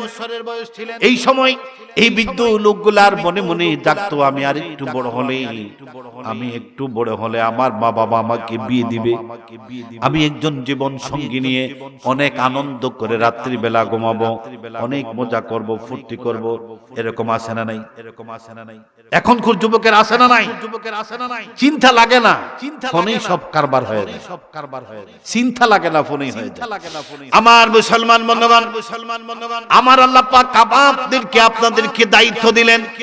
ও মুসলমান, আপনার উপর আমার উপর যখনই শরীয়তের বিধান হলো, আল্লাহ পাক যখনই শরীয়তের বিধান নাযিল করলেন, অর্পিত করলেন, তখন থেকে আপনার আমার উপর দায়িত্ব হলো আল্লাহর কাছে বলা, রব্বুল আলামিন আপনি আমাকে জাহান্নামের আগুন থেকে বাঁচান, খারাপ চরিত্র থেকে আমাকে ফিরিয়ে রাখেন, আর আমার জীবন সঙ্গী হিসাবে যাকে কবুল করেছেন ওকে সমস্ত অপরাধ থেকে, খারাপ কাজ থেকে ফিরিয়ে আমার জন্য সুন্দর চরিত্রের অধিকারী বানায়া রাখেন। আমরা তো এটা খুঁজি না। আজকে যারা যুবক আছেন, এই বসেন বসেন, যারা যুবক আছেন, বিয়ে যারা করছেন না, একজন মানুষ হাত তুলেন, বিয়ে করছেন না, আমি শরম দিতাম না, বিয়ে করছো না, আজকে আমাদের এই সমাজের যুবকরা সবচেয়ে বড় টার্গেট হলো বিয়ের বয়স আসার আগেই মনে মনে বাবা যদি সুন্দরী হয়, আগ থেকে রেডি, ঠিক না? আগ থেকে মা বাবা লাগে না, এসএমএস এ সবকিছু হয়ে যায়, হোয়াটসঅ্যাপ না, এসএমএস তো এখন পুরাতন হয়ে গেছে, ওটা কি বলে, মেসেঞ্জার। হোয়াটসঅ্যাপও এখন অনেক ওল্ড হয়ে গেছে, নিউ ভার্সন হচ্ছে মেসেঞ্জার, এফবি, এফবি, ঠিক না কথা কন, টিকটক, কি ইউটিউব এগুলার নাই এখন, টিকটক থেকে সব পছন্দ হয় আমার মুসলমান বন্ধু। অথচ আপনার আমার উপর আল্লাহর বিধান হলো, যখনই শরীয়তের বিধান, নামাজ, রোজা, কালেমা, ঈমান আনার বিষয়গুলা আপনার আমার উপর ফরজ হলো, তখন ওই আল্লাহর কাছে একটা জিনিস চাওয়া, আল্লাহ আপনি আমার জন্য একটা ভালো জীবন সঙ্গী রাখেন, আর তার মাধ্যমে এই জমিনে একজন আল্লাহওয়ালা মানুষ, একটা সন্তান আমার ভাগ্যে জুটাইয়া দেয়। এখন আমি হিসাব নিলাম, এটা কেমনে সম্ভব? আমার পীর মুর্শিদ প্রধান অতিথি, সাহেব জাদারাও প্রধান অতিথি, সাহেব কিবলার নাতিরাও প্রধান অতিথি। এখন ভবিষ্যতে কে প্রধান অতিথি হবে? আমি আমার বুকে হাত রেখে বলি, ভবিষ্যতেও তাদের, আমাদের শান ভাই, মারজান ভাই, তাদের আওলাদরাও এই সমাজে, এই দেশে প্রধান অতিথিত্ব করবে। সুবহানাল্লাহ। তার কারণ হলো, তাদের পরিবারে একটু খোঁজ দিয়ে দেখেন, এখনো তারা যেইভাবে নফল রোজা রাখেন, আমাদের রাহমান ছাড়া দিনের পর দিন রোজা থাকেন, সেজদায় রাত কাটান। আপনি আমি ভাই ঠান্ডার দিনে কি করি? বালিশটা ছাইরা, কম্বল দিয়ে মাথা ঘোরাইয়া, নাক দাগায়া ঘুমায়, ফজরের খবর নাই, তাহাজ্জুদ তো দূরের কথা। কিন্তু দেখেন ভাই, গভীর রাতে ঘুম থেকে উঠে ঠান্ডা পানি দিয়ে ওযু করে আমার প্রিয় মুর্শিদের নাতিগুলারা সব সময় দেখা যায় তাহাজ্জুদের সিজদায় দাঁড়ায়। সুবহানাল্লাহ কইতেন না? এই জন্যই তারা যদি দোয়া করেন, যেমন আমার প্রিয় মুর্শিদ দোয়া করেছেন, আল্লাহ আপনি আমাদের রব্বে করিম, আপনি আমার রূহানি জিসমানি আওলাদদেরকে আপনি জলিল করেন নাই, জমিনে সব সময় সম্মানের কাতারে রাখেন, সম্মানী বানাইয়া রাখবেন আল্লাহ। এই দোয়া করতেন তিনি, সব সময় সম্মানী বানাইয়া রাখি আমার রূহানি জিসমানি। রূহানি আওলাদ কারা? যারা আমরা মুরিদ, ঠিক না? কথা কোন? ফুলতলি সাহেবের রূহানি সন্তান আমরা, আর জিসমানি সন্তান হচ্ছেন বড় সাহেব, ছোট সাহেব, মাইজম সাহেব, সাহেবের সন্তান এবং তার নাতিগণ, নাতিগণের সন্তানগণ। আমাদের কুলাউড়া কি বলে? আমাদের এখানে বলে ফন্তি, আপনাদের এখানে কি বলে? খন্তি। আচ্ছা, পন্তি আর খন্তি একই কথা, এক কথা না? আমার মুসলমান বন্ধুগণ, কারণ আমি আমার সন্তানের জন্য রাত্রে সেজদায় গিয়ে প্রতিদিন আল্লাহর কাছে বলি না যে আল্লাহ আমার সন্তানকে জগৎ বিখ্যাত বানাই। কোন একদিন যদি উঠি, মাঝে মধ্যে উঠি বলি, তা মাঝে মধ্যে ডাক। আর যারা প্রতিদিন ডাকে, কাঠটা পাওয়ার, প্রতিদিনের পাওয়ারটা বেশি না? জোরে খান। আপনার একটা রোগ হইছে, প্রতিদিন চলবে, ডাক্তার প্রেসক্রিপশনে লিখে দিছে যে জনাব এটা প্রতিদিন চলবে। এখন আপনি যদি মাঝে মধ্যে ট্যাবলেট খান, বড়ি খান, আপনার কি অসুস্থতা সারবে? আরো অসুস্থতা বাড়বে না? যাই হোক, আমরা চেষ্টা করব রাতের বেলা সিজদা করার চেষ্টা করব, ভবিষ্যৎ যাতে আমাদের ঘরে উলামায়ে কেরাম জন্ম নেন। আমার মুসলমান বন্ধুগণ, সময় শেষ। আমি আপনাদেরকে বলতে চাই,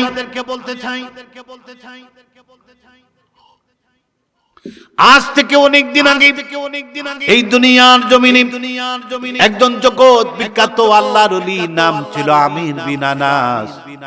আমির বিন আনাস রাহমাতুল্লাহ আলাইহি, তিনি জগৎ বিখ্যাত একজন আলী আল্লাহর ওলি ছিলেন। বিয়ের যখন তার বয়স হলো,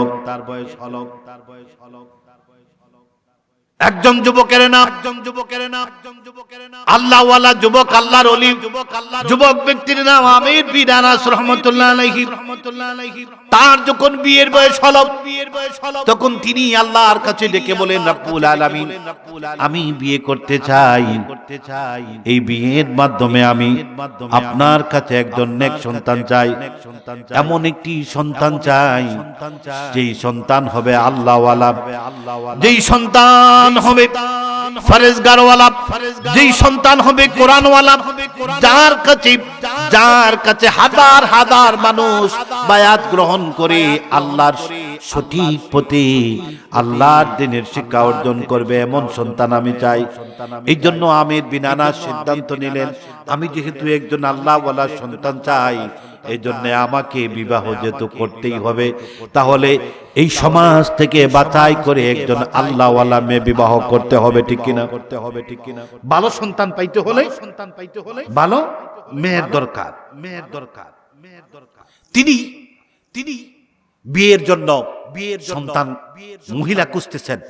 তার উদ্দেশ্য ছিল আমি একটা ভালো ছেলে পাইবো, তারে আমি কোরআন হাদিস পড়াবো, সে জগৎ বিখ্যাত আল্লাহর ওলি হবে, মুজাদ্দিদে জামান হবে এবং দেশ বিখ্যাত আল্লাহর ওলি হবে, যার হাত ধরে হাজার হাজার মানুষ ইসলামের পতাকার ছায়ার তলে আসবে, দিনের পথে চলবে। সুবহানাল্লাহ কইতেন না? এই টার্গেট আমাদের দরকার। আমার মুসলমান বন্ধুগণ, হযরত আমির বিন আনাস রাহমাতুল্লাহ আলাইহি বিবাহের জন্য মেয়ে দেখতেছেন। একদিন, দুই দিন, তিন দিন না, প্রায় 3 বছর হয়ে গেল।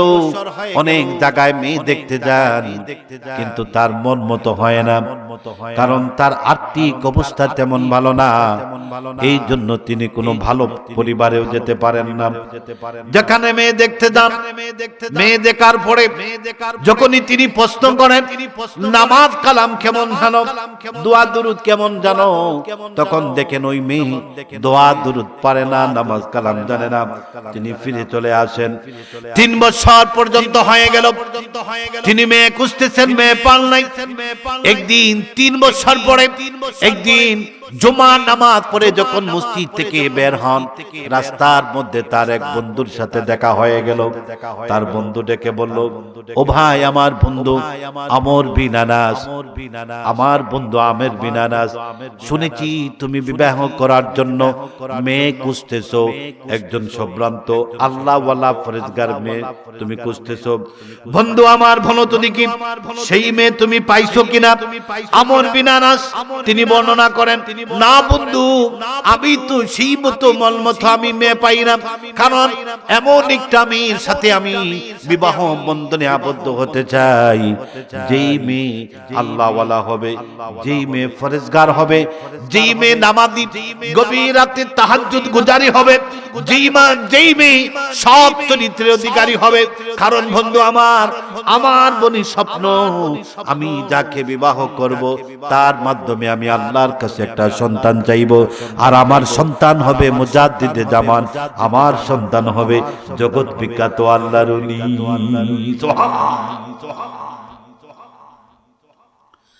আমার মুসলমান বন্ধুগণ,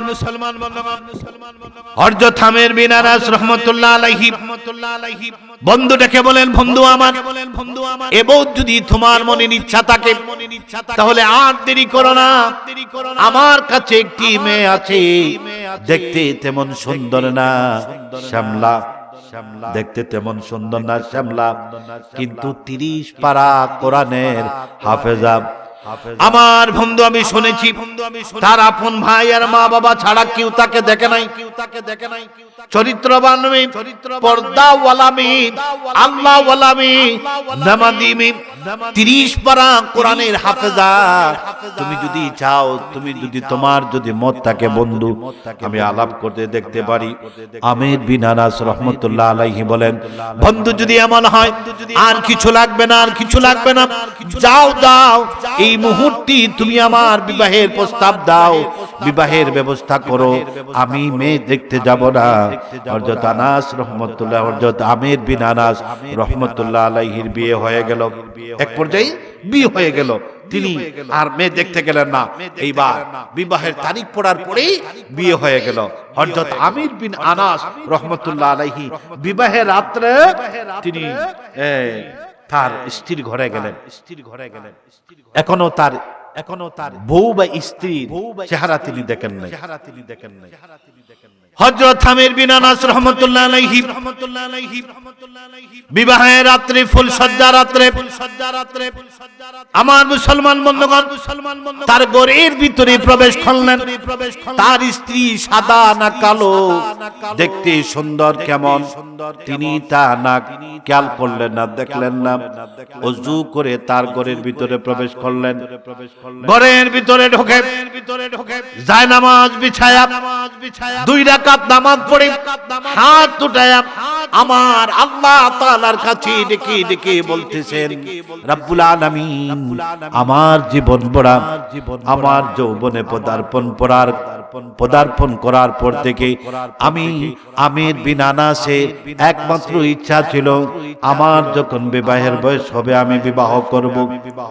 একজন আল্লাহওয়ালা মেয়ে, একজন কোরআনওয়ালা মেয়ে, রব্বুল আলামিন আমি আমার পক্ষ থেকে আমি চেষ্টা করেছি, আমি আমার পছন্দ বাছাইকৃত চেষ্টার শেষ ফসল হিসাবে আমার ঘরে আমি একজন কোরআনওয়ালা মেয়ে নিয়ে এসেছি, আল্লাহওয়ালা মেয়ে নিয়ে এসেছি। জানি না আল্লাহ আপনি আমার প্রতি কেমন খুশি, কিন্তু এই মুহূর্তে আপনি যদি আমাকে সাহায্য করেন অল্প কিছু কনভার, যেহেতু আমার ঘরে আমার হালাল স্ত্রী আছে, আমি আমার ঘরে প্রবেশ করব, আমি আমার স্ত্রীর সাথে আমার যে মেলামেশা করার প্রয়োজন, রব্বুল আলামিন আপনার হুকুমে যদি আমার মেলামেশা হয়ে যায়, আপনার কাছে আমি চাইব আমি স্বামী আর আমার স্ত্রীর মেলামেশার মাধ্যমে আপনি আমাকে এমন একটা সন্তান দিবেন যেই সন্তান হয়ে যাবে এই জমিনে একজন মুজাদ্দিদে জামাত। মুনাজাত করে আল্লাহর ওলি আমির বিন আনাস রাহমাতুল্লাহ আলাইহি যখন স্ত্রীর কাছে গেলেন, স্ত্রীর কাছে যাওয়ার পর স্ত্রীর ঘুমটাটা সরায়া স্ত্রীর দিকে তাকায়া দেখেন এত কালো, মনে মনে তিনি ভাবতেছেন, অবাক হয়ে গেলেন আর বললেন, বন্ধু আমার বলল শ্যামলা, এখন তো দেখি আমার স্ত্রী হযরত আমির বিন আনাস রাহমাতুল্লাহ আলাইহি চিৎকার দিয়ে ঘর থেকে বের হয়ে গেলেন আর ডেকে ডেকে বলেন, আল্লাহ আমার বন্ধু বলেছিল শ্যামলা, কিন্তু আমি তো দেখি আমার স্ত্রী এত কালো, যার চেহারার দিকে তাকালে স্ত্রীর প্রতি আমার কোনো অনুভূতি, আমি স্বামী হিসাবে আমার দিলের মধ্যে কোনো ভালোবাসা জন্মে না। রব্বুল আলামিন এমন কালো, আমি যদি ওই মেয়ের সাথে আমি যদি আমার স্ত্রীর সাথে সংসার করি, আমার মনে হয় আমি আমির বিন আনাস জীবদ্দশায় আমার স্ত্রীর সাথে যতদিন ওঠা বসা করব, আমার পক্ষে আমার স্ত্রীর হক আদায় করা সম্ভব হবে না। আমি যদি আমার স্ত্রীর হক আদায় না করতে পারি, রব্বুল আলামিন আমি আপনার দরবারে জালিম হয়ে যাব। আর আপনার হাবিব তো বলেছেন, এই জমিনে যারা জালিম তাদের ঠিকানা জাহান্নামে। রব্বুল আলামিন না আমি আমার স্ত্রীর সাথে আর থাকবো না, স্ত্রীর সাথে থাকবো না, আমি আমার ঘর থেকে বের হয়ে চললাম। যখন আমর বিন আনাস তার ঘর থেকে বের হয়ে গেলেন, তার স্ত্রী জমিনের মধ্যে সিজদায় পড়ে গিয়ে বলে, আয় আল্লাহ রাব্বুল আলামিন, আমি একজন কোরআনে হাফেজ, আপনি আমাকে কালো রং দিয়ে বানিয়েছেন, আমার স্বামীকে আপনি সুন্দর রঙের মানুষ বানিয়েছেন, পরিষ্কার আকৃতিতে বানিয়েছেন, আপনি আমাকে কালো বানিয়েছেন। এই কালো হওয়ার পিছনে আমার কোনো সম্পর্ক নাই, আমার কোনো হাত নাই, আমার কোনো ক্ষমতা নাই। রব্বুল আলামিন আমি কোরআনে হাফেজ, আপনি বলেছেন কোরআন কারীমের হাজার হাজার মুজিজা আছে। আল্লাহ আপনি যেমন মহান, আপনার কালামুল্লাহ শরীফ তেমন মহান। রব্বে কারীম আপনার দরবারে ফরিয়াদ করি, আমার স্বামী আমার চেহারা দেখে অসন্তুষ্ট হয়ে গেছেন। আপনি যদি চান এই মুহূর্তে আমার স্ত্রী আমার স্বামীকে ফেরায় আমার ঘরে এনে দিতে পারেন। কোন সুবহানাল্লাহ। হযরত আমির বিন আনাস রাগ করে ঘরে ঢুকলেন, ঢোকার পরে এক পর্যায়ে বিবির সাথে মেলামেশা হয়ে গেল। আল্লাহু আকবার। ফজরের সালাত পড়ে তিনি মনে মনে চিন্তা করলেন, এই মহিলার সাথে যদি বাকি জীবন আমি চলি তাহলে আমার পক্ষে সম্ভব না, ওর প্রতি আমার ভালোবাসা জন্মবে না, এই জন্য আমি আল্লাহর কাছে দায়ী হয়ে যাব। তিনি রাগ করে বাড়ি থেকে চলে গেলেন। অনেক দিন হয়ে গেল, তিনি বিয়ে করেছেন 25 বছর বয়সে, আর বাড়ি থেকে রাগ করে চলে যাওয়ার 25 বছর পর বাড়ির কথা মনে পড়ছে মনে মনে, যে আমি এখন বাড়িতে যাবো। বিয়ে করার পরে 25 বছর কি কোনো মহিলা বাড়িতে থাকবো? আপনার আমার বিবি, আপনার আমার স্ত্রী যদি 2-3 দিন কথা না বলেন, এরপরে শেষ, রাগ করি বাবার বাড়ি যায়, ঠিক না? সুযোগ পাইলে মামলা বসাইয়া একেবারে টাইট দিয়া দেয়, ঠিক না? মুসলেকা দিয়া না লাগে। আমার মুসলমান বন্ধুগণ, 25 বছর বয়সে বিয়ে করলেন আল্লাহর ওলি আমর বিন আনাস রাহমাতুল্লাহ আলাইহি। 25 বছর পর তিনি তার বাড়িতে আসার জন্য রওনা দিলেন। যেদিন তার এলাকায় তিনি প্রবেশ করলেন, ওই দিনটা ছিল জুমাবার, শুক্রবার দিন। তার এলাকায় প্রবেশ করে দেখলেন বড় একটা মসজিদ, কেন্দ্রীয় মসজিদ। এত বড় মসজিদ, হাজার হাজার মুসল্লি। ওই মুসল্লি মিম্বরে দাঁড়িয়ে, মিম্বরে বসে একজন মানুষ হযরত আমির বিন আনাস রাহমাতুল্লাহ আলাইহি দেখেন, কম বয়সের একজন ছেলে, এত সুন্দর সাবলীল ভাষা, চমৎকার কোনটি খুতবা দিচ্ছি, লোকজনকে নিয়ে কথা বলতেছে। নামাজ শেষে তিনি দেখলেন কম বয়সের একজন আলেম এত সুন্দর চমৎকার সাবলীল ভাষায় কথা বলে। আর তিনি মনে মনে ভাবেন, আমার এলাকা থেকে যদি আমি রাগ করে না যেতাম 25 বছর আগে, কি ভুল করলাম রে। তাহলে আজকে তো এইরকম ছেলে একটা আমার থাকতো। কোন সুবহানাল্লাহ। এখন আমার মুসলমান বন্ধুগণ, তিনি নামাজ পড়ার পরে ইমাম সাহেবের সাথে তিনি সাক্ষাৎ করলেন। শেষ পর্যায়ে আমি শেষ করে দিচ্ছি কথা, সাক্ষাৎ করার পরিচয় জানতে চাইলেন। বললেন, বাবা তোমার বাড়ি কোথায়? এই যে দেখতেছি তোমার বয়স কম, ছোট মানুষ, মাত্র ছোট ছোট দাড়ি, আর অনেক বৃদ্ধ বয়স্ক মানুষ তোমার কাছে বুখারী দর্শ নিচ্ছে, কেউ তোমার কাছ থেকে দোয়া নিচ্ছে, কেউ তোমাকে হাত দিয়ে দিচ্ছে। তোমার পরিচয় কি? তোমার বাবার নাম কি? তিনি বলেন, আঙ্কেল আপনি আমার বাবাকে চিনবেন না। আমি শুনেছি কিছু বড় হওয়ার পরে আমার বাবা নাকি হারিয়ে গেছেন, অনেক দিন ধরে তাকে খুঁজে পাওয়া যায় নাই, আমি জীবনে দেখে নাই। লোকজনদেরকে তিনি প্রশ্ন করলেন, এরপরে লোকজনদেরকে প্রশ্ন করলেন যে এই ইমাম সাহেবের নাম কি?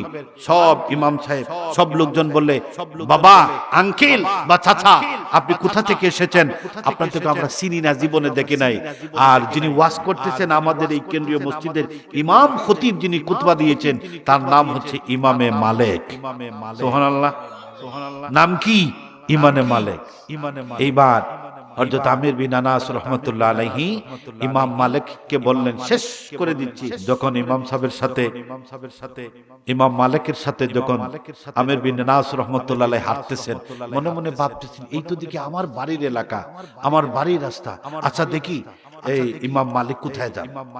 যাইতে যাইতে যাইতে যেই বাড়িতে ঢুকছেন, বাড়ির দিকে তাকান, 25 বছর আগে তো এই বাড়িটা আমার ছিল। সব তো চিনা চিনা লাগে। এখন তো মনে হয় আমার বাড়িঘর কেউ মনে হয় দখল করছে, বাড়িঘর সব তা নিয়ে নিছে। এই ছেলে বলতেছে, ইমাম সাহেব বলতেছে তার বাড়ি, বলতেছে তার মা আছে, এই আছে, সেই আছে। শেষ পর্যায়ে তিনি যখন ঘরে প্রবেশ করার জন্য প্রস্তুতি নিলেন, তখন ইমাম মালিক বললেন যে, চাচা, আঙ্কেল, আমার ঘরে একজন মা আছেন, খবরদার আপনি এখন আমার ঘরে প্রবেশ করতে পারবেন না। আমার মার কাছ থেকে অনুমতি নিব, যদি আমার মা আমাকে অনুমতি দেন তাহলে আমার ঘরে আপনাকে প্রবেশ করতে দিব। সুবহানাল্লাহ। মার পারমিশন নিয়ে তিনি বলেন, আঙ্কেল আমার মা আপনাকে পারমিশন দিছে, আপনি ঘরে ঢোকেন। বলে, না, এই বাড়ি তো 25 বছর আগে আমার ছিল। বলো তুমি কোথা থেকে এসেছো, কে দখল করেছে? তোমার মাকে বলো পর্দা করে আমার সামনে এসে তার পরিচয় দেওয়ার জন্য। যদি তার পরিচয় দেয় তাহলে আমি তোমার ঘরে প্রবেশ করব। মহিলা মানুষ ঘর থেকে পর্দা কইরা, মুসাফির মানুষ তো, মুসাফিরের খেদমত করলে খুশি হন কে? আল্লাহ। এই আল্লাহর সন্তুষ্টির জন্য তিনি পর্দা করে বের হলেন। বের হওয়ার পরে কথাবার্তা শুনে, মহিলা মানুষ যখন দেখবেন আপনার আমার বাড়িতে কেউ যদি উঠানে কেউ আসে, কথাবার্তা শোনা যায়, মহিলারা কান পাতায়, ঠিক কিনা? এমনি পাতায় না? তিনিও ঘর থেকে এইরকম কান পাতাইছেন, কণ্ঠ শুনছেন। আয় আল্লাহ রাব্বুল আলামিন, আমরা যারা হাত বানাইলাম, দিন শেষে যদি প্রশ্ন করি, একবার মনের সাথে যদি প্রশ্ন করি, মন আমার এই জীবনে কি করলা, উত্তর আসে জীবন ভরা পাপের বোঝা আর ঋণের বোঝা ছাড়া কিছু অর্জন নাই। আয় আল্লাহ রাব্বুল আলামিন, আপনি আমাদেরকে নিয়ামত দিয়েছিলাম গভীর রাত্রে উঠি আপনাকে সাজদা করার, কিন্তু আমরা ভুলে গিয়েছি, রুকু সাজদা থেকে অনেক দূরে ছিলাম। আজকে তওবা করলাম, আপনি আমাদেরকে মাফ করে দেন, আমাদেরকে রুকু সাজদাকারী হিসাবে কবুল করে নেন। আল্লাহ, এই জমিনে আমাদের মা বাবা কত কষ্ট করে আমাদেরকে লালন পালন করেছে, কত সাধনার বিনিময়ে আজকে আমরা এই জায়গায় এসেছি। রাব্বুল আলামিন, আমার সাথে অনেক আমার ভাই বাবা বন্ধুরা হাত বাড়ায় আছেন, কারো জানি মা নাই, কারো জানি বাবা নাই। এই মজলিসে এমন মানুষ আছে কারো মা বাবা নাই। আমি তো হাত বাড়াইলাম, আমি তো বাবা হারায় এতিম। আল্লাহ আমাদের প্রত্যেকের মা বাবাকে মাফ করে দেন, এই মাহফিলকে কবুল করে নেন। যারা টাকা পয়সা দিয়া তালামিজি ইসলামিয়ার আমার কর্মী ভাইরা রাত দিনকে পরিশ্রম করে এই জান্নাতের বাগান সাজাইলো, আল্লাহ প্রত্যেককে আপনি কবুল ও মঞ্জুর করে নেন। আল্লাহ এই এলাকার যুবক ভাইদেরকে মা বাবার জন্য একজন নেক সন্তান হিসাবে কবুল করে নেন, মুক্তির উসিলা হিসাবে কবুল করে নেন। আল্লাহ আপনি আমাদেরকে সন্তান দিয়েছেন, বিবি দিয়েছেন, ভাই দিয়েছেন, বোন দিয়েছেন, বাগনা বাগনি দিয়েছেন, সকলের দায়িত্ব নেওয়ার মতো তৌফিক দেন রব্বুল আলামিন। ভাই ভাই আলাদা হয়ে ঝগড়াঝাটি করে, অনেক মারামারি করে, বিশৃঙ্খলা করে, দিন শেষে লোকজন বলে অমুকের সন্তান, অমুকের বাচ্চারা দেখছেন আপনি আজকে সমাজে কি করতেছে। তখন আল্লাহ মনে হয় ওই বাবার পরিচয় দিতে ওই সন্তানের বড় কষ্ট লাগে, খারাপ লাগে। আল্লাহ আমাদের ভাগনা ভাগ্নি, বাতিজা বাতিজি, আমাদের ভাই বোন সবাইকে এক হয়ে চলার তৌফিক দান করে দেন, সবাইকে নামাজ হিসাবে কবুল করেন, নেক কাজে কবুল করেন। আল্লাহ আমাদের বংশবনিয়া তাগত সবাইকে নেকগার হিসাবে কবুল করে নেন। এই জমিনকে আল্লাহ কোরআনের জমিন হিসাবে কবুল করেন। আমাদের শাহেদ ভাই আল্লাহ নির্বাচনে আপনার কুদরতি সাহায্য দান করেন রব্বুল আলামিন। আমাদের ভাইয়ের কোনোদিন পরিচয় ছিল না, আমরা বুকে হাত রেখে আপনার কাছে ফরিয়াদ করি, আমাদের শাহেদ ভাইকে আল্লাহ আপনি বিজয়ের মালা দিয়েন। আয় আল্লাহ রাব্বুল আলামিন, এরকম কোরআনওয়ালা বাংলার জমিনে যারা দিনের খেদমতের জন্য রাজপথে স্লোগান দিচ্ছে সবাইকে কবুল করে নেন। ওয়া সালামুন আলাল মুরসালিন ওয়ালহামদুলিল্লাহি রাব্বিল আলামিন। আমিন।